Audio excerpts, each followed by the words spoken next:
United that we were rid of the thankless task of playing the role of occupation authorities in Poland on October 24, 1939. We and our staff arrived on the Western Front to take command of the army group formed there. The 1st Echelon divisions of the subordinate armies were located on the borders of southern Belgium and Luxembourg. They echeloned in depth eastward to the right bank of the Rhine. The headquarters of the army group was located in Koblenz. We encamped at the Hotel Riesenfürstenhof on the banks of the Rhine. This hotel had seemed to me, when I was still a Fenrich at the military school near Koblenz in the town of Angers, the height of elegance and culinary art. Now the wartime restrictions did not pass this well-known hotel by without a trace. Our working quarters were located in an old, once luxurious building near the Deutsches Eck barracks, which had served as the cantonment of the Koblenz division before the war. The beautiful rococo rooms were now empty, gloomy offices. In a small square surrounded by old trees, near the house stood a rather interesting obelisk. It bore a high-pitched inscription which said that it had been erected by the French commandant of Koblenz in 1812 in honor of the crossing of the Rhine by Napoleon's Grand Army on its march to Russia. Beneath this inscription, however, was another inscription that read something like "Noted" and "Approved." It bore the signature of a Russian general who had become commandant of the city in 1815. Our operational group of the headquarters, on my advice, received a valuable addition.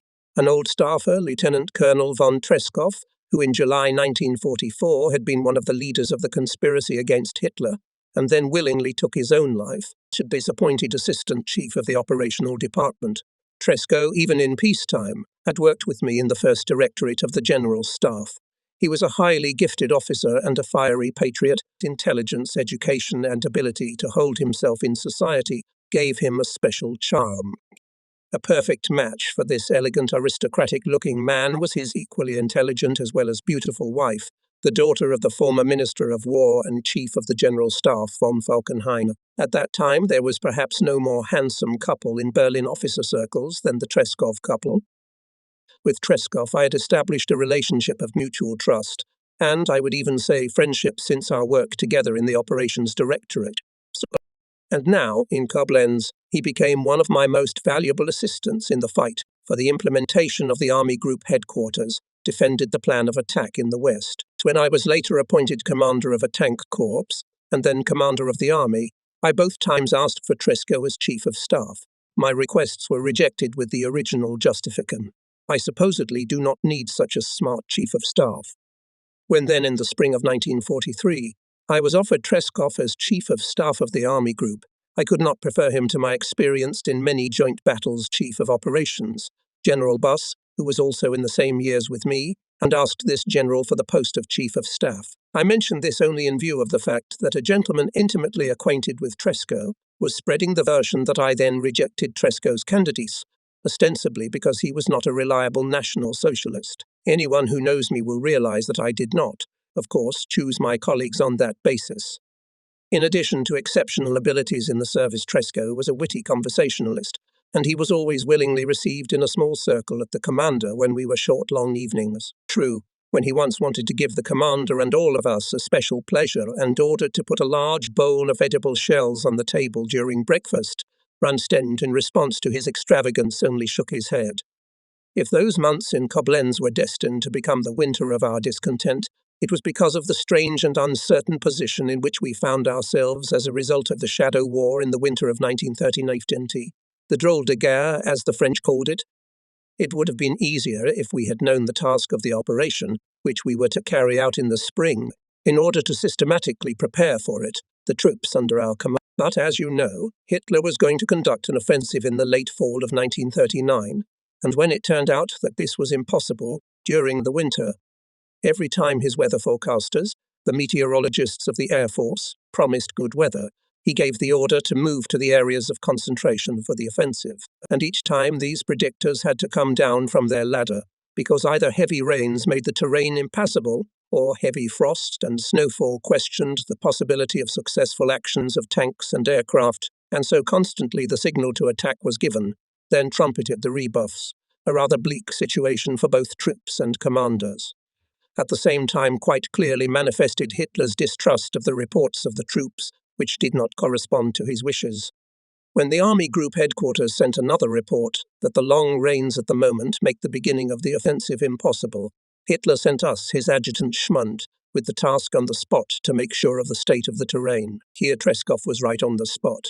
He mercilessly dragged his former regimental comrade, Schmund, all day over almost impassable roads, over softened ploughed fields, wet meadows and slippery mountainsides, until he, completely exhausted in the evening, did not reappear at our headquarters. From then on, Hitler refused such inappropriate control of our weather reports. Naturally, most of all suffered from these constantly changing decisions and related unproductive work of our headquarters, our commander, Colonel General von Rundstedt, generally not distinguished by special patience. It is true that soon our headquarters began to be hit by a flood of papers, usually overwhelmed in a calm situation troops and staffs.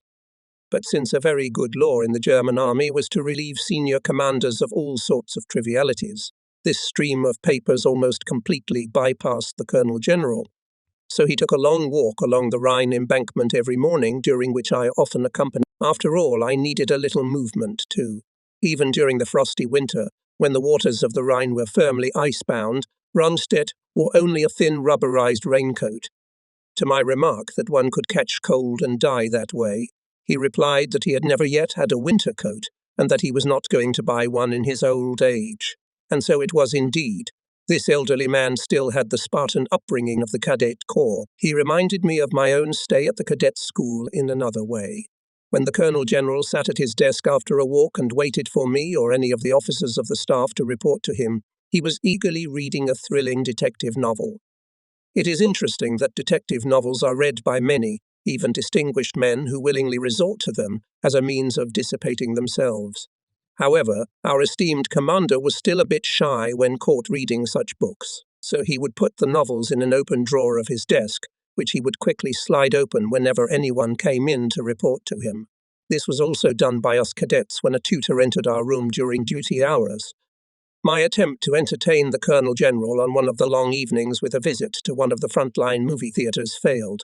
Goebbelsov's newsreel caused him extreme displeasure, and I was glad that I was the only one to hear his remark. There were, however, also funny incidents. Once in the street we met a gamekeeper from the Austrian Mountain Division, a good fellow. He had evidently recently become a soldier, and the soldier's uniform, which was too wide for him, and the parcels with which he was heavily laden, gave him a very picturesque appearance, very remotely resembling a soldier. Moreover, he did not wear his belt at the waist, but used it, sliding it much lower, as a support for his tummy. The whole appearance of this gamekeeper was so bizarre that I stopped him and told him to adjust his belt. Smiling amicably, the brawny fellow replied, "Thank you very much, Mr. Regimental Physician," as if I had secretly pointed out to him another irregularity in his toilet. I had no choice but to laugh heartily. The paper war also provided us with one occasion to have some fun. No matter how little willingness the OK was, I will dwell on this later, to accept our operation plans. On one occasion we unexpectedly achieved victory on a minor issue. It should be remembered that officers then wore to the belt of a portapod. General Guy had at one time introduced this totally superfluous accessory to decorate the uniform of the Reichswehr. The junior officers soon named the harness after the model of the much-publicized bra. The Gotana became particularly notorious when the party and its organizations also introduced such a portupet. Attempts to have it abolished were unsuccessful due to the resistance of the clothing administration. After, however, the relatively high casualties among the officer corps in the Polish campaign, the OK ordered that in frontline conditions all officers up to, and including regimental staffs, were not allowed to wear the harness due to the fact that it made them stand out at a great distance among the soldiers. Since, as a result of this, the officers of higher headquarters became, so to speak, like rear rats, different from the frontline officers, the Army Group headquarters petitioned for the abolition of the wearing of the harness for all officers. Our petition, however, was not honoured with any response. We then reported that we had given orders in the area occupied by the Army Group to abolish the wearing of the harness for all officers. But in order not to prejudge the decisions of the OK, we reported the headquarters of the Army Group ordered the officials, equal in rank to officers, to continue to wear shoulder straps. This had the desired effect. Within 3 days, Gotana was finally abolished. One has only to take the right path to arrive at the goal. Our bad mood in that winter, however, only partly explained by the above described by me frequent change of Hitler's decisions and the resulting unfavourable environment for the training and education of troops, who could gradually begin to doubt the reasonableness of the constantly cancelled orders. I do not mention the fact that this change of decisions greatly hampered the systematic training, especially necessary divisions, which had recently passed the stage of formation and needed cohesion. The real cause of our bad mood, or rather anxiety, lay in two important factors. The first consisted in that phenomenon which I cannot call otherwise than the deprivation of the command of the land forces of power. This phenomenon I experienced particularly keenly, for as early as the winter of 1937-38, as chief of the 1st General Staff Department and assistant to Fritsch and Beck, I had fought to ensure that the OK should take its proper place in the system of troop control in the event of war. The second factor was that Army Group Headquarters had tried in vain throughout the winter to get the OK to accept its plan of operations, which, at least in our opinion, represented the only possibility of achieving a decisive victory in the West. This plan of operations, after all, only after Hitler's personal intervention was put into the basis of the offensive on the Western Front. However, after I myself, certainly as a consequence of our insistence, was removed by the OK from my post as Chief of Staff of the Army Group. So both of these factors, the stripping of the Army command of power and the struggle over the plan for an offensive operation in the West, constitute to a large extent the background to the campaign in the West to which this part of the book is devoted. The further development of the campaign is now so well known that there is no need to dwell upon it again. I shall describe from this period only those events which I personally experienced as an Army Corps commander. Somehow or other, the winter of our discontent was replaced by a radiant summer after all. It is believed that the OK and the General Staff of the Land Forces were removed from decisive influence on the conduct of the war on land, starting from the moment when Hitler, after the resignation of Field Marshal von Brochetz, himself took over the leadership not only of the armed forces as a whole, but also of the land forces. In reality, however, this stripping of the OK of power and the removal of the General Staff practically, though not yet formally, had already begun in the weeks immediately following the Polish campaign. When I received in Zossen on October 21, 1939, for Army Group A, as the former Army Group South was now called, the directive for the deployment of the GEO for the planned offensive in the West, I made an entry in my diary. The comments of Golda, Stolpnagel, and Greifenberg make a rather depressing impression. General von Stolpnagel was then Chief of the 1st Department and right hand of Chief of the General Staff Golda. Colonel von Greifenberg was Chief of Operations of the OK. From the statements of these three men, it could be clearly understood that this deployment directive was a plan of warfare imposed on the OK by Hitler. It was evident that these leading figures of the OK, as well as the commander of the ground forces himself, regarded the idea of a German offensive in the West as completely negative. They believed that such a plan was not the right way to end the war.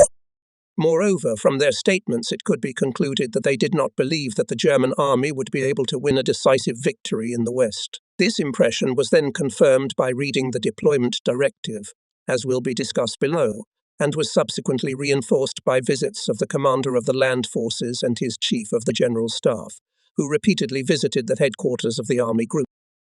It was clear that it was possible to hold different points of view on the question of the feasibility and prospects for success of the German offensive in the West, especially in that period of late fall or winter of 1939. I was terribly impressed by the fact that the role of the OK in directing the operations of the ground forces had been greatly diminished, and this after having just won a victory in one of the most brilliant campaigns in German history. True, Hitler even earlier during the Sudeten crisis did not consider the opinion of the OK, but then it was about completely different things. Then the question was not about the leadership of military action, but about the political problem. The basis of the disagreement between Hitler and the OK, primarily Chief of the General Staff, Colonel General Beck, was not the question of directing the operations of ground forces, but whether the offensive on Czechoslovakia will lead to the intervention of the Western powers and thus to a two-front war with which the German army could not cope. So the resolution of this issue was ultimately a matter for the political leadership, which could take political measures to avoid a two-front war. Thus, if the commander of the land forces, then recognized the primacy of politics. He thereby assumed militarily a heavy responsibility, but he did not relinquish the prerogative given to him in his narrow field. During the Polish crisis, there was no such disagreement between Hitler and the OK. At any rate, we third parties did not notice anything of the kind. I think that the OK at that time, after Hitler in the case of Czechoslovakia had been right in assessing the position of the Western powers, hoped that the same would happen during the events of the fall of 1939. In any case, I assume that the OK, just as we in Army Group South in those decisive days at the end of August to the end believed that everything would end in a political settlement, as was done in Munich. However, in the Polish campaign Hitler did not interfere, unless we talk about his proposals regarding the deployment of the German army forces in East Prussia, with which the OK agreed. Now, however, the case was quite different. True, it cannot be disputed that the question of the continuation of the war after the defeat of Poland and the methods of its conduct was a question of the general direction of military operations, the final decision on which was to be made by Hitler as head of state and supreme commander of the armed forces. But when the question of the methods of conducting the ground forces offensive in the West was to be decided, it was necessary to establish whether they could accomplish the task, as well as when and where the offensive should be conducted. In these three questions, the primacy of the land forces command was unquestionable. In all these three matters, however, Hitler confronted the OK with the facts, informing the commanders of the three branches of the armed forces on September 27, without prior agreement with the commander of the ground forces, that he had decided to launch an offensive in the West as early as the fall of 1939, violating the neutrality of Holland, Belgium, and Luxembourg. This decision was soon reflected in a directive of the General Staff of the Armed Forces dated October 9, 1939. As I understand from the statements of the three men mentioned above, on receipt of the directive for the deployment of the Gelbe Armee on October 21, 1939, the OK reconciled itself to this capitis diminution. It issued an offensive directive with which it still disagreed. In any case, the leading figures of the OK did not believe in a decisive success.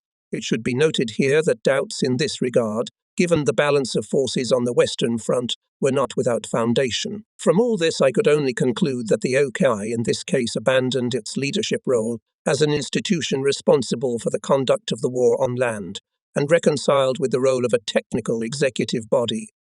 At the very least, what Colonel General Beck and I once sought to prevent by our proposals for a reasonable settlement of the question of the organization of the High Command during the war has happened.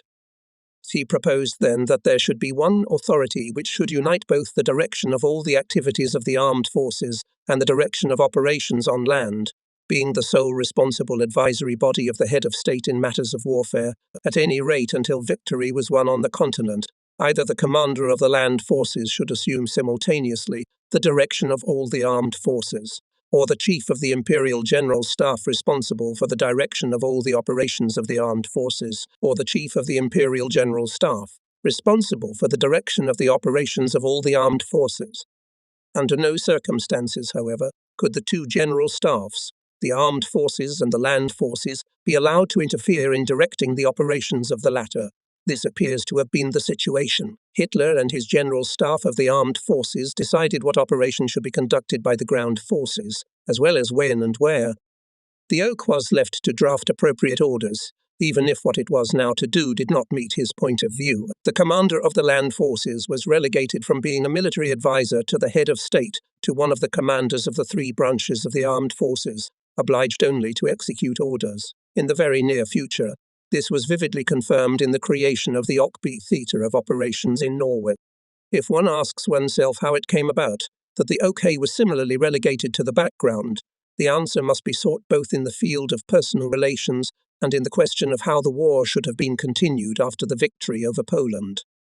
The main cause of the events described above lay in Hitler's personality, in his unbridled lust for power, and in his overestimation of his capabilities, which was facilitated by his undoubted political successes, by the sycophancy of prominent party figures, and by some of those around him. This was also largely a consequence of the fact that he was not only the head of state with respect to military figures who disagreed with him, but also the supreme commander-in-chief of all the armed forces, i.e. their highest direct superior. In addition, he was brilliantly able to throw political and economic arguments on the scales in a dispute with his military partners, which the latter could not easily refute, because it was not the military, but the statesmen who had the decisive word for their assessment. The main role, however, in usurping the role not only of the head of state and political leader, but also of the commander, was obviously played by the lust for power. In this regard, I opened my eyes to many things in a conversation with Hitler held in 1943. It was one of those cases when I tried to encourage Hitler to a reasonable settlement of the question of leadership of military operations, that is, practically to get him to give up the leadership of them in favor of the Chief of the General Staff vested with full authority. Hitler stated during this conversation that he was not at all interested in playing the role of commander. He emphasized that power was decisive in this matter, and that he alone had sufficient authority to enforce his decisions. He believed only in power and believed that it was embodied in his will. At the same time, we should not reject the idea that after the Polish campaign, he feared that the merits of the generals might diminish his authority in the eyes of the people, and that therefore he took such a dictatorial position from the very beginning in the question of the conduct of the war in the West. This man, with his unbridled lust for power, not stopping at nothing and possessing high intelligence, opposed to Generals von Brauchitsch and Halder. They had before them a man approved in his position as head of state by the will of the people, and at the same time their highest direct superior. The fight from the beginning was conducted by unequal forces, even if Hitler's opponents in the army would be other people. Future Field Marshal von Brauchitsch was a very capable general. It is true that during the inspection and field trips of officers of the General Staff, in which I participated under the leadership of Generals Baron von Gammerstein and Adam, he did not show himself to such an extent as Generals Baron von Fritsch, Beck, von Rundstedt, von Bock and von Lieb, but he could, at least after them, could be called among the first and, as events have shown, he quite coped with the leadership of the land forces. As to his character, his nobility is beyond question. We cannot deny the presence of his willpower, although, according to my impressions, its manifestations were rather negative, because it resulted in a kind of stubbornness, rather than being constructive. He was more willing to listen to other people's decisions, rather than to make them himself and enforce them. Sometimes he apparently avoided taking them, in order to avoid a struggle for which he did not consider himself prepared. Brauchitsch in many cases bravely defended the interests of the army, for example when he sought Hitler's public rehabilitation of Colonel General Baron von Fritsch, even though he knew that by doing so he was incurring Hitler's displeasure.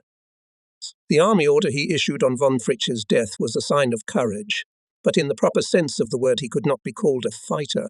To put all his strength to the realization of his decision, this was not his element. In any case, Colonel General Beck once told me bitterly that Brauchitsch during the Czechoslovak crisis defended the views of the OK without much energy and left Beck to fight on his own. On the other hand, however, those who reproach von Brauchitsch an indecision in raising the question of the violent overthrow of Hitler, such as the former ambassador to Rome von Hassel, must answer the following.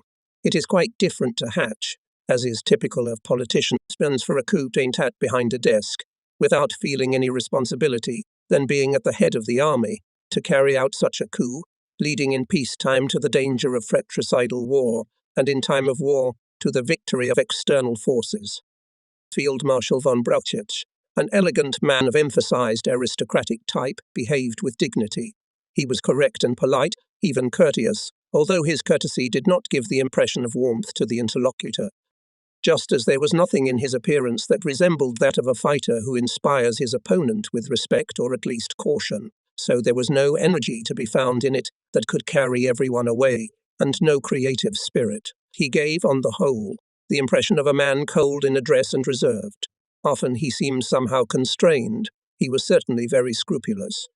By these properties of his character, he won the authority of his closest subordinates, who respected him as a gentleman, but they were not enough to ensure him the full confidence of the troops, which had a man like Colonel General Baron von Fritsch. Such a man as Hitler, he was also difficult to impose on him. True, General von Seeckt was even more cold in treatment, and even unapproachable, but everyone felt the inner fire raging in this man, an iron will making him lord. These properties of character Field Marshal von Brauchitsch was not endowed.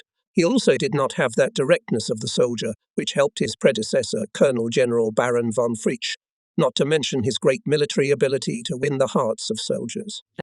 If we now turn to the relationship between Field Marshal von Brauchitsch and Hitler, I'm convinced that the Field Marshal exhausted his strength in the struggle with this ready-for-anything strong-willed man. His inclinations, background and upbringing did not allow him to fight this man with the same weapons that Hitler, while in office as head of state, did not hesitate to use. Brauchitsch suppressed in himself his discontent and indignation, especially since he was inferior to Hitler in a verbal duel. He undermined his inner strength until heart disease finally forced him to resign, which Hitler came in handy. It is fair to add that Brauchitsch from the beginning was in a much less favourable position in relation to Hitler than his predecessors. Hitler, after the departure of Blomberg as staff supreme commander, made not only the head of state, but also the direct superior of all military personnel. When War Minister von Blomberg suggested that Hitler take over the leadership of the entire armed forces, he dealt the final blow to the army, although it is likely that Hitler would have taken this step even without Blomberg's suggestion. Above all, however, it is important that by the time Brauchitsch took office, Hitler had adopted a very different position towards the army, and above all towards the OK, than in the preceding years. In the first period after coming to power, Hitler, of course, still showed to the military leaders a sense of respect and appreciated their authority. He retained this attitude toward Field Marshal von Rundstedt to the end, although during the war he twice removed him from his. Two factors in the first place led Hitler to change his position toward the army even during the last peacetime years. The first was that the army under Colonel General Baron von Fritschy had insisted on its traditional notions of simplicity and chivalry in treatment, as well as the soldiers' understanding of honor. While Hitler could not reproach the army for disloyalty to the state, it was still clear that it was not about to throw its traditions overboard in exchange for National Socialist ideas. It was also clear that it was these very traditions that created the army's popularity among the people. While Hitler initially dismissed suspicions about the military leaders coming from party circles, the baiting of the army, in which personalities such as Göring, Himmler and Goebbels appeared to play a major role, eventually bore fruit. War Minister von Blomberg, though apparently unwittingly, in turn contributed to arousing distrust in Hitler by overzealously emphasizing his task of bringing the army closer to National Socialism. The results of this bullying were evident in a shameless speech made by Göring in the spring of 1939 to military leaders in his capacity as senior officer of the armed forces. In this speech, he took the liberty of reproaching the army, contrasting it with the other two branches of the armed forces, for maintaining traditions that did not conform to the ideas of the National Socialist state. Such a speech, Colonel General von Brauchitsch, who was present, was by no means to be left without consequences. The second factor that dominated the relationship between the OK and Hitler was, first, in what he later called the eternal doubts of the generals, and sometimes even more offensive words. Here we are talking, first of all, about the position of the OK on the issue of the pace of rearmament, which it sought to slow down, because their excessive acceleration reflected on the quality of training of troops. Secondly, Hitler claimed that he had to win his political victories always with the resistance of generals who were too fearful. In this regard, it should be noted that Colonel General Baron von Fritsch, and therefore the OK, as it appears from the book of General Gosbach, neither during the introduction of universal conscription nor during the occupation of the demilitarized Rhineland zone did not object to Hitler's intentions. The same can be said about the position of General Beck on the question of Hitler's decision to introduce his troops into Austria. War Minister von Blomberg initially objected to the introduction of universal conscription for foreign policy reasons, but then soon withdrew his objections. The same Blomberg, in connection with the occupation of the Rhineland, without the knowledge of the OK, advised Hitler to return the troops already on the left bank of the Rhine when the French announced a partial mobilization. The fact that Hitler was about to follow his advice, and that only the advice of Foreign Minister von Neurath to remain calm kept him from this step, perhaps due to the memory of the weakness shown, had the effect of greatly increasing Hitler's open dislike of the generals.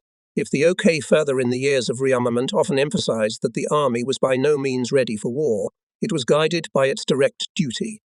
Hitler, at least officially, always agreed with this view, but it is possible that these caveats reinforced his dislike of the OK. Hitler's foreign policy plans met their first categorical objection at that meeting with the foreign minister, and the commanders of the three branches of the armed forces on November 5, 1937, at which Hitler first declared his intentions toward Czechoslovakia. At that time, he encountered resistance for the first time from Foreign Minister von Neurath, as well as from War Minister von Blomberg and the commander of the land forces, Baron von Fritsch, and it certainly contributed to his getting rid of those who stood in his way at the first opportunity. Now you can often hear the opinion that the agreement of the generals to the resignation of Colonel General Baron von Fritsch showed Hitler that he can now allegedly do anything he wants with the OK. I will leave aside the question of whether Hitler then drew such a conclusion. If he did, he was at any rate mistaken as to the motives of the generals. Sway position of the generals was not due to weakness at that time, but was the result of ignorance of the background of this intrigue, the impossibility for honest soldiers to assume that the leadership of the state is conducting such a game, or to solve it in time, as well as the practical impossibility under the existing circumstances, and in connection with this reason to carry out a coup d'état. There can be no doubt that to Hitler, in addition to this, the above-mentioned high-ranking party officials and others had buzzed all ears about the eternal doubts of the generals about our great aims. It is thus clear that Colonel General von Brauchitsch was, from the very beginning, in a difficult position in his relations with Hitler. Fatal role, in addition, played, of course, and the fact that he took office and agreed to a number of changes in the higher cadres of the army, in particular, the completely unjustified resignation of the generals who had great merit, and to take the post of head of the Office of Personnel of the Land Forces, the brother of General Keitel. This marked Brauchitz's first step toward the abyss. A devastating blow to the authority of the OK in Hitler's eyes was then dealt after it became clear that the doubts of the OK about the yielding of the Western powers during the Sudeten crisis were unfounded, and he was right. The fact that Colonel General Brauchitsch in this connection sacrificed Chief of the General Staff Beck, of course, could not strengthen his position in relation to Hitler, but on the contrary, only further weakened it.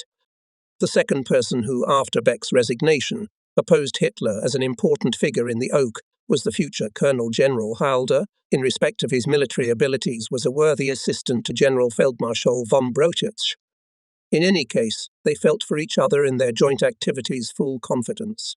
It seems to me that Brauchitsch always agreed with Galder's proposals for operations not out of duty, but out of conviction. Like most officers who came out of the Bavarian General Staff, Galder knew perfectly well the work of the various departments of the General Staff. He was a tireless worker.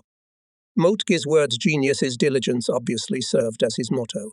The sacred fire that should inspire a true commander, however, hardly blazed in him, inherent in his sense of great responsibility, is evidenced by the fact that before the Russian campaign, he instructed the chief of the First Department, General Paulus, and the chiefs of staff of the army groups to develop a plan of operations. But the main concept of the campaign plan should be, apparently born in the head of the one who will lead it.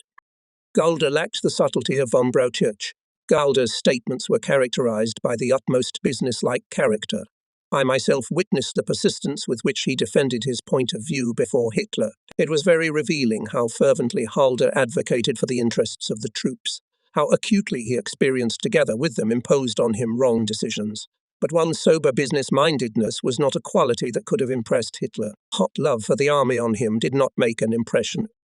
Halder, in my opinion, failed in the end because of the ambivalence of his aspirations. When he succeeded Beck, he was already a clear enemy of Hitler. According to Walter Hurlitz, Halder, upon taking office, told Colonel General von Brauchitsch that he was doing so only to combat Hitler's military policy. Reportedly, he had on more than one occasion cherished plans to overthrow Hitler, whatever the practical feasibility of these plans. On the other hand, however, Halder was the chief of the German and then Hitler's general staff, after Hitler had also taken command of the ground forces. A politician may be able to play the dual role of responsible advisor and conspirator. Soldiers are usually not suited for such a double game. The main reason, however, is that, according to German tradition, the chief of the general staff is unthinkable without a relationship of trust with his commander, even if in connection with Hitler's activities to recognize that there was a possibility in peacetime for the chief of the general staff to prepare the overthrow of the head of state and supreme commander. In time of war, the dual role of conspirator and chief of the general staff would be an insoluble dilemma. Halder's duty as chief of the general staff was to ensure with all his might the victory of the army, for whose leadership, and therefore for the success of his commander's plans, he, along with others, was responsible. In his second role, however, he could not wish for this victory. There cannot be the slightest doubt that Colonel General Halder resolved this dilemma by deciding in favour of his military duty and put all his strength to faithfully serve the German army in this difficult struggle. On the other hand, his second role required that he remain in office under all circumstances with the aim, he hoped, of preserving the possibility of one day overthrowing Hitler. To do so, however, he had to obey his decisions in the field of warfare and when he disagreed with them. He remained in this position primarily because he believed that his tactic of waiting as Chief of the General Staff will save the army from the consequences of Hitler's military mistakes. But for this, he had to pay the price of following Hitler's orders, with which he by his military convictions could not agree. This contradiction was to undermine his inner strength and finally lead him to collapse. It is only clear that Colonel General Halder remained so long in the post of Chief of the General Staff in the interests of the cause, and not in his personal interests. I have tried to characterize the two generals under whom, in the fall of 1939, events occurred, which can hardly be called other than deprivation of the oki of power. From what has been said, it is clear that both of these soldiers, in themselves possessing high qualities, could not successfully fight a man like Hitler. In any case, the fact that the reduction of the role of the OK to the role of a purely executive authority occurred just after his brilliant victories in Poland was the reason and a certain question posed by Hitler and the OK on the further conduct of the war. Before the outbreak of the war and in its first period, it was natural that the German side adhered to the West's defensive actions. Who could have expected that the Western powers would so shamefully leave Poland, to which they had given guarantees, to its fate? Their offensive with small forces, which led to a wedge in the supply line of the Western Wall, in the Saar region, followed by a withdrawal into French territory, could not even lead to the assumption that they were preparing a future offensive with large forces. If such an offensive could reasonably have been expected, it would have remained only to wait to see whether it would have been possible to stop this offensive at the Western Wall, or if it had been conducted, for example, through Luxembourg and Belgium in the direction of the Rouen area, to make a counterstroke after the release of forces from Poland. At present, however, the passivity of the Western powers created a completely different situation. Even if we take into account the methods of warfare of the French command and the sluggishness of the British, it could not be expected that they would go on the offensive after the defeat of Poland and the emergence of the possibility of using the entire German army to wage war in the West. The fate of Poland, however, became clear at the latest on September 18, when the outcome of the Battle of the Bzura was decided and after the Soviets had crossed the eastern border of Poland the day before. It was then and not later that the exchange of views between Hitler and the commander of the ground forces on the question of the conduct of hostilities in the West should have begun.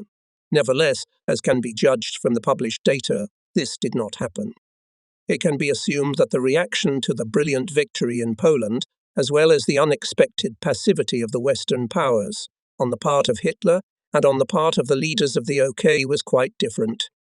The fact that the Anglo-French army in the West did not go on the offensive, Hitler certainly regarded as a sign of weakness, which allows him in turn to go on the offensive in the West. The brilliant success of the Polish campaign, moreover, led him to believe that the German army in general can solve any task.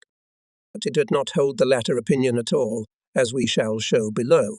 From the passivity of the Western powers, on the other hand, one could conclude that they had probably entered the war only to save their honour. It was therefore probably still possible to negotiate with them. General Halder apparently also thought that such an agreement could be made apart from Hitler. In this case, the German offensive in the West at such a moment would be completely inappropriate. In any case, the OK may have based its assumptions on the fact that Hitler had never yet, even after the defeat of Poland, put the question of an offensive in the West on the table. In this regard, I received irrefutable proof in the winter of 1939, when Hitler once again gave the order to move to the areas of concentration for an offensive in the West. The commander of the air fleet, with which Army Group A was to interact, General Spurl, came to me and said that his units cannot start from rain-washed airfields.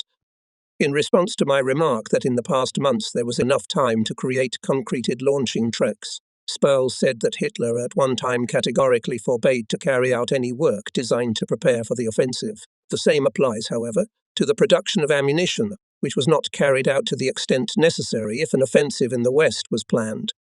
Apparently, the OK believed that this decision of Hitler was unshakable, and thus made a mistake in assessing its nature. According to Greiner, the OK during the second half of September, as events in Poland were coming to an end, gave General Heinrich von Stolpnagel the task of developing a plan for further military action in the West. Stolpnagel came to the conclusion that the army until 1942 will not have the necessary material to break through the Maginot Line.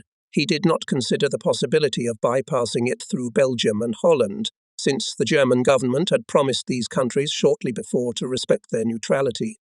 On the basis of this conclusion, and the above-mentioned position of Hitler, the OK apparently came to the conviction that in the West will continue to be defensive in nature. Accordingly, after the end of the Polish campaign, it gave the order to strengthen the defensive ground forces in the West, apparently without first ascertaining Hitler's opinion. In the completely new environment created by the final defeat of Poland, this course of action meant nothing more than giving Hitler the initiative in deciding the question of further plans for the campaign. This way, of course, was not the right way for the military leadership to secure for itself an influence on the further course of the war, whatever the character it might acquire. Moreover, the above-mentioned work of Stolpnagel could not be regarded as a solution to the question of the future character of the war. If we had waited until 1942 to break through the Maginot Line, the Western powers would in all probability have eliminated the backlog in armaments. In addition, a successful breakthrough of the Maginot Line could never have been developed into an operation decisive of the success of the war. Against at least 100 divisions, which the enemy had as late as 1939, no decisive success could be achieved in this way. Even if the enemy had committed a large force to the defense of the Maginot Line, he could always have left as an operational reserve 40-60 divisions, which would have been sufficient to soon stop troops breaking through the line of fortifications, even on a broad front. The fighting would certainly have taken the frozen forms of positional warfare with a drawn outcome. Such a goal could not have been set by the German command. Naturally, it cannot be assumed that Colonel General von Broschetsch and his Chief of the General Staff were going to confine themselves to defensive actions for a long period of time. Apparently, they still hoped for the possibility of an agreement with the Western powers, or that the latter would themselves launch an offensive. The decision on the first line, however, lay outside their sphere of competence. The hope of an offensive by the Western powers was unrealistic, as would later be proved. In fact, the situation was such that the spring of 1940 was, from a military point of view, perhaps the earliest, but at the same time the latest date, preserving for the German side the possibility of a successful offensive in the West. Hitler, according to Greiner, it is true that General von Stolpnagel did not receive the above-mentioned work for review, but he certainly should have known that the OK intends to continue to adhere to the defensive character of military operations in the West. Thus, instead of a timely exchange of views on the question of the further conduct of the war, which should have taken place no later than mid-September, Hitler put the commander of the ground forces by his decision of September 27 and the subsequent directive of the OKB on October 9 before the fait accompli. Without prior consultation with the commander of ground forces, he not only gave the order to proceed to the offensive in the West, but also decided at the same time the question of when and how the offensive would be carried out. That he decided on issues that he should not in any way resolve without the participation of the commander of ground forces.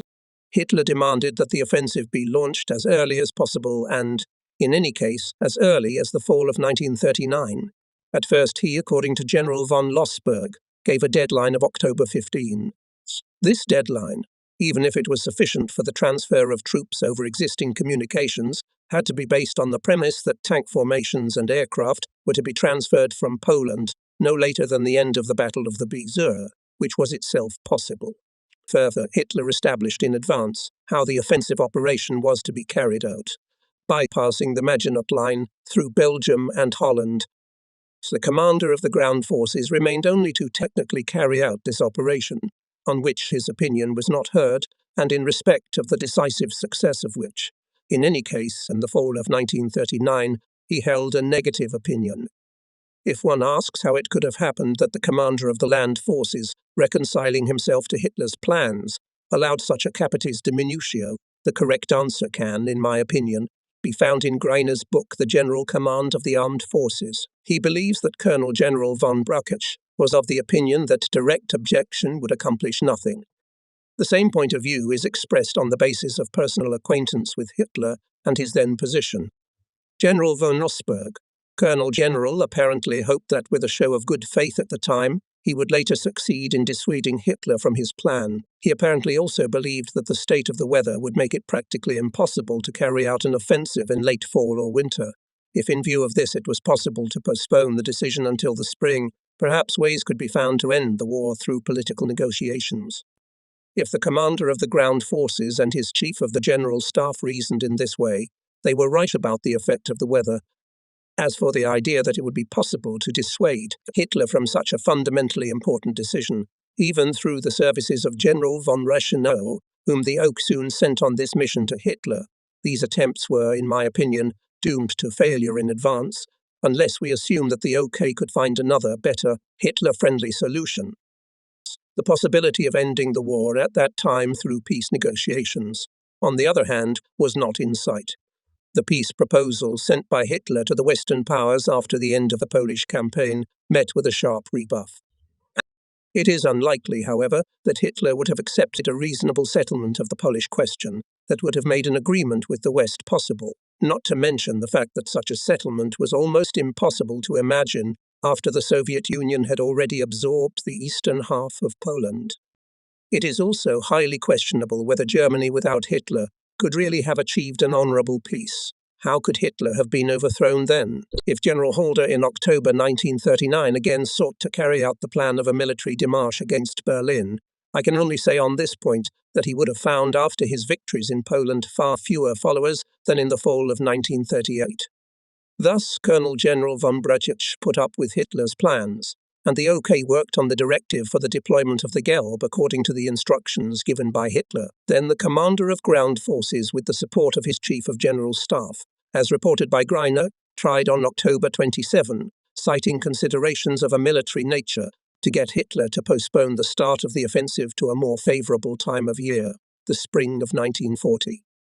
The same proposal was made to him, as also reported by Greiner.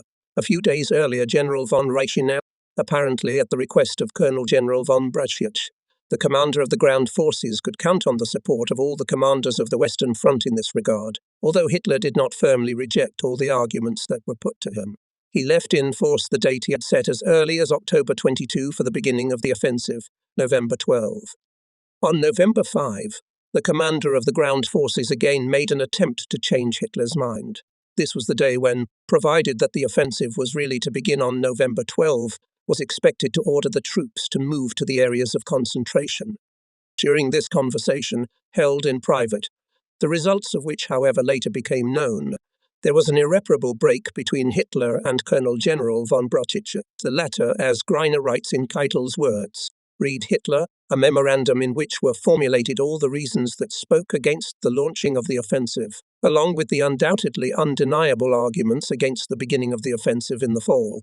The Colonel General named one reason that led Hitler into a fury. It was a criticism of the actions of German troops in the Polish campaign. He expressed the opinion that the infantry had not shown such an offensive impulse as in 1914, and that in general the training of the troops in respect of discipline and endurance, due to the too hasty pace of rearmament, had not always been sufficient. If Colonel General Brauchitsch had expressed this view in the circle of military leaders, it would have met with support. It is true that the reproach that the infantry was not distinguished by the same offensive impulse as in 1914, at least in this generalized form, was unfair. It is due to an underestimation of the changes which the infantry offensive had undergone in the meantime.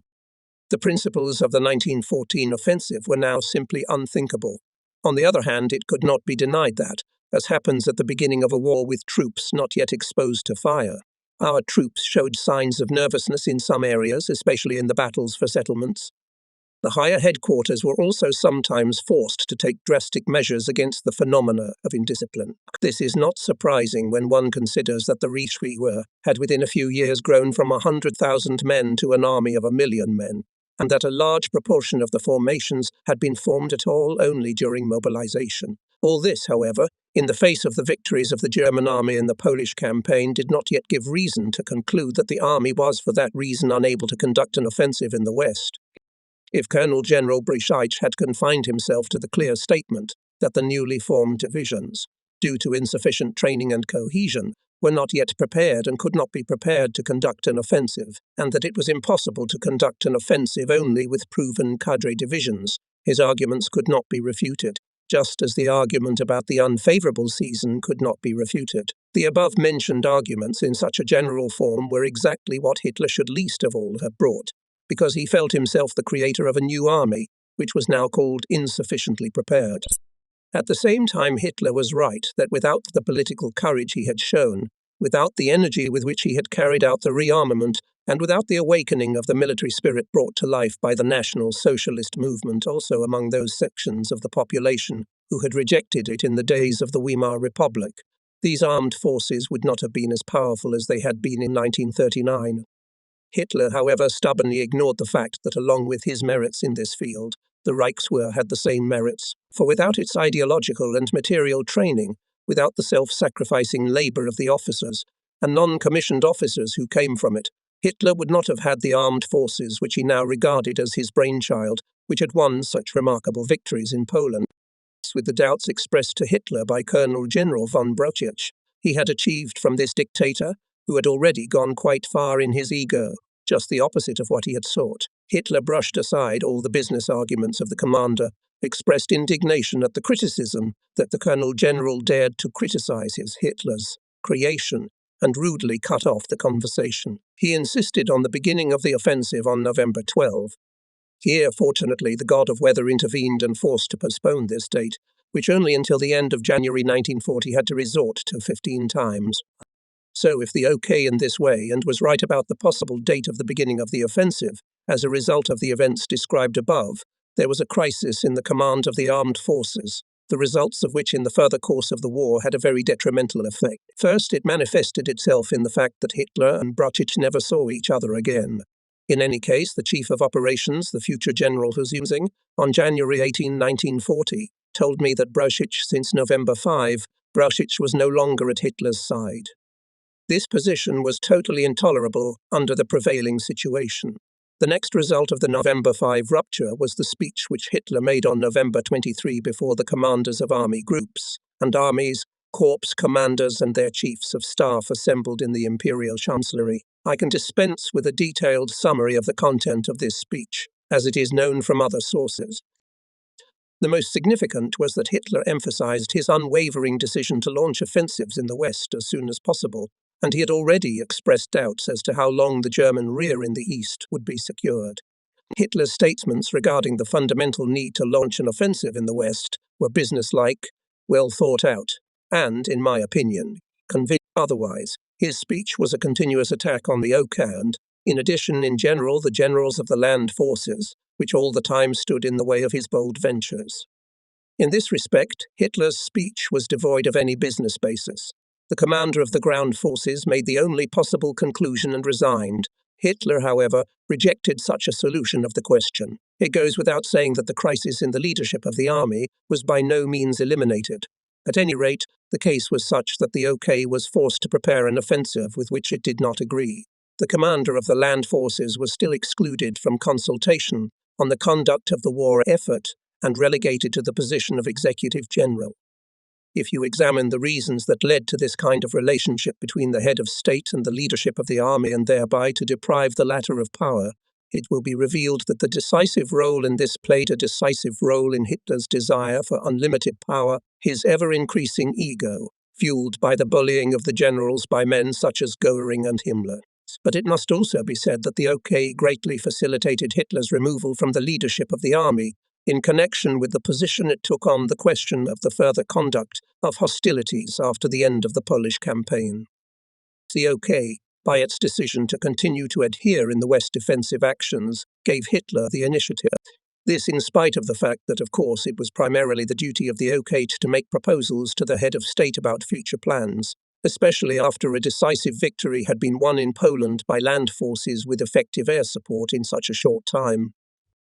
The OK was undoubtedly right when it took the view in the fall of 1939 that the time of year and the insufficient preparation of the newly formed formations at that time made the launching of an offensive undesirable, But this conclusion, and the orders to strengthen the defences in the West, did not yet in any way provide an answer to the question of how the war should be most successfully concluded from the military point of view. This question had to be answered by the OK if it wanted to retain its influence on the overall direction of the war effort. Naturally, it was the full right of the commander of the land forces to recommend the path of political negotiations with the Western powers. But what was to be done if the prospect of such negotiations did not open up? It was necessary for a man like Hitler, although an offensive in the West still seemed impractical at the time, that the OK should already then show him what had to be done militarily to end the war. In order to choose this path after the end of the Polish campaign, 3 questions had to be considered. First, could a favourable end to the war be achieved by adhering to the defensive character of military action, or could this be achieved only by a victorious offensive in the West?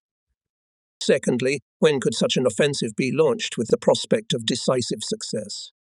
Thirdly, how was it to be conducted in order to achieve decisive success on the continent? With regard to the first question, 2 solutions were possible. The first was for Germany, after victory in Poland, to reach an agreement with the Western powers.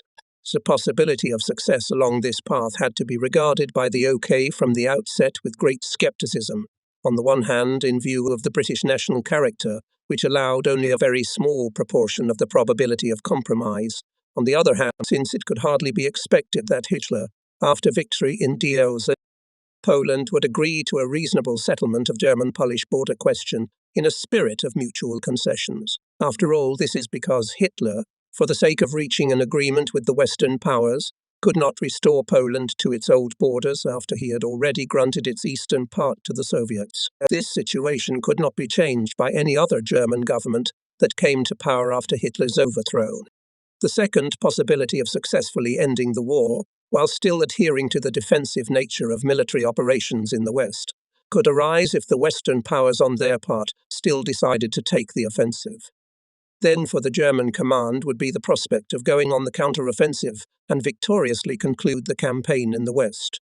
This idea was reflected in the conversations with Halder, namely, in his words about the retaliatory operation. According to General Husinger, such an operation played some role in the plans of the OK only much later, around December, and not in the decisive period for the fate of the OK in late September and early October. Certainly, the thought of a retaliatory operation has many favourable points in it. To leave the enemy to overcome all the difficulties of the offensive on the Western Wall, or to let him brand himself as a violator of the neutrality of Luxembourg, Belgium, and possibly Holland would be very tempting. But were we not talking in this case, at least for the immediate future, of empty dreams, the realization of which seemed more than unlikely? The Western powers did not venture to attack at a time when the main forces of the German army were tied up in Poland.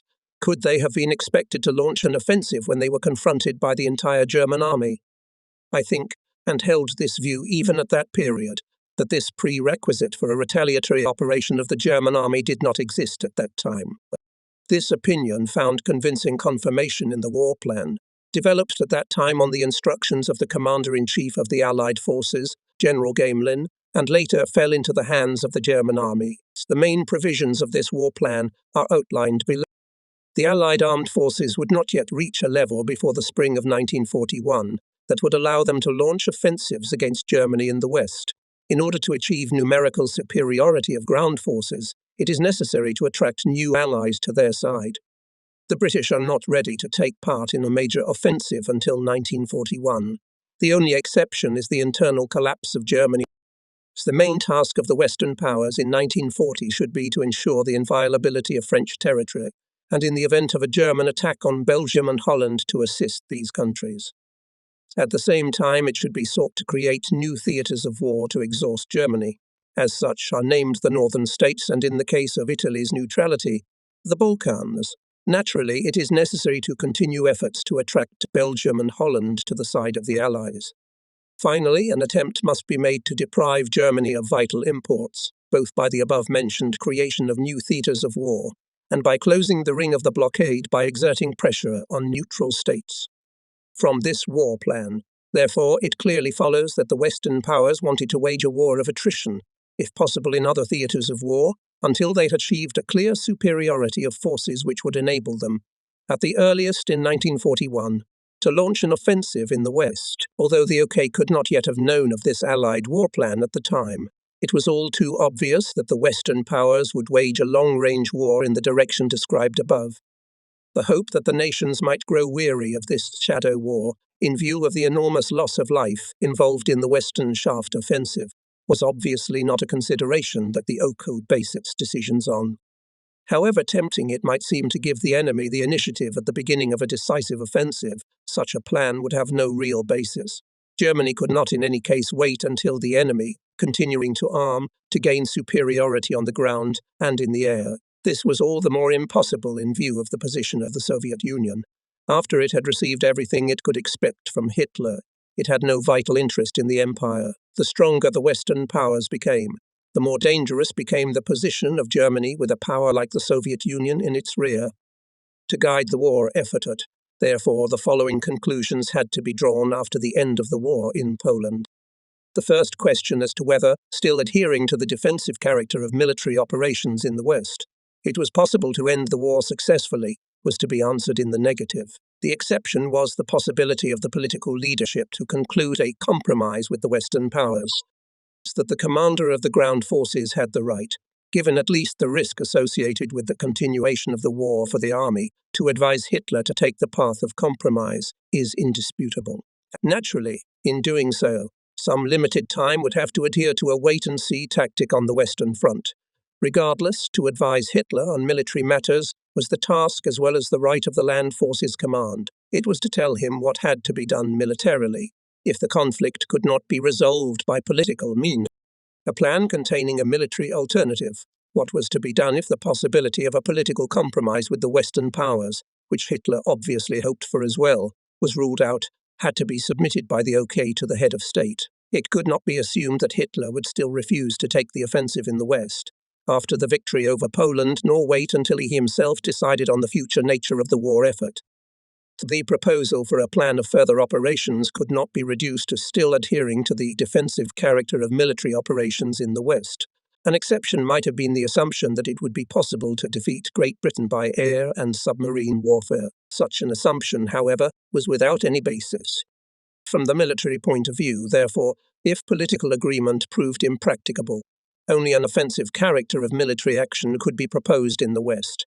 Under this proposal, however, the OK was to retain the initiative in deciding on the timing and plans for the offensive.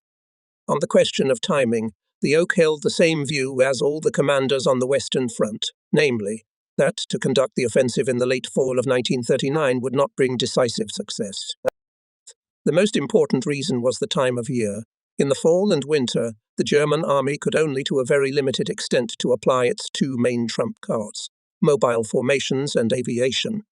In addition, the shortness of the day at this time of year, as a rule, does not allow for a single day to achieve even tactical success, and thus hinder the rapid conduct of operations. Another reason was the inadequate level of training of all the newly formed formations at the beginning of the war. In the fall of 1939, only the cadre divisions were truly prepared to conduct an offensive. All other formations suffered from deficiencies in the field of coherence and fire training, as well as internal cohesion. In addition, the replenishment of tank formations with new equipment, begun after the Polish campaign, had not yet been completed. If there were plans to launch an offensive in the West in the fall of 1939, it was necessary to release the tank divisions in Poland earlier, but Hitler had not thought of this. There were also gaps in aviation that had to be filled. So it was clear that it was impossible to take responsibility for launching an offensive in the West before the spring of 1940. The fact that this could buy time to eliminate the conflict by political means, from a military point of view, was desirable, although this point of view for Hitler, after his peace proposal was rejected in early October, could not play any role. Since the question of the plans for the offensive, that is, the strategic foundations of the offensive in the West, will constitute the content of the next chapter, it is unnecessary to dwell on them here. I only want to make one preliminary remark. The plan of attack, imposed by Hitler on October 9, OK was a half-hearted plan. It was not aimed at achieving a decisive success on the continent, and pursued, at least initially, Only one private. This was precisely the point on which the OK should have made it clear to Hitler that his military advisers had a better plan than a half-hearted solution, for which there was no point in carrying out the operation. The prerequisite for this is, of course, that the OK itself must have believed in the decisive success of the offensive on the continent.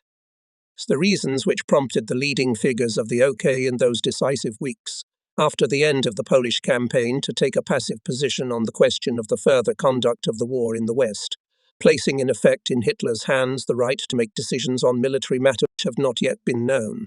They may have been based on a just desire to induce him to seek political compromise. They may also have consisted in the fact that the OK rightly did not want a repeated violation of Belgian neutrality, etc. Looking from the outside, however, one could then conclude that the leading figures of the OK generally regarded the decisive success of the German offensive as at least doubtful. Be that as it may, the OK then gave Hitler the initiative in the field of military matters, by obeying, moreover, Hitler's will and issuing orders for an operation with which its leading figures did not internally agree. It practically abandoned its role as an authority on the conduct of the war on land. So the opportunity, so to speak, through a counterattack to regain its lost ground, which gave him soon made by the headquarters of Army Group of proposals for a plan of operation, the OK did not use. When then the success of the offensive in the West, achieved on the basis of these proposals, exceeded even Hitler's initial expectations, the OK became for him an instance through the head of which he considered himself able to act also in operational matters. Hitler took over the functions that, according to Schlieffen, in our age can only have a triumvir, king, statesman, commander. Now he has usurped the role of commander as well. But did the drop of Samuel's that Schlieffen considered necessary, at least for one member of the triumvirate, really fall on his head?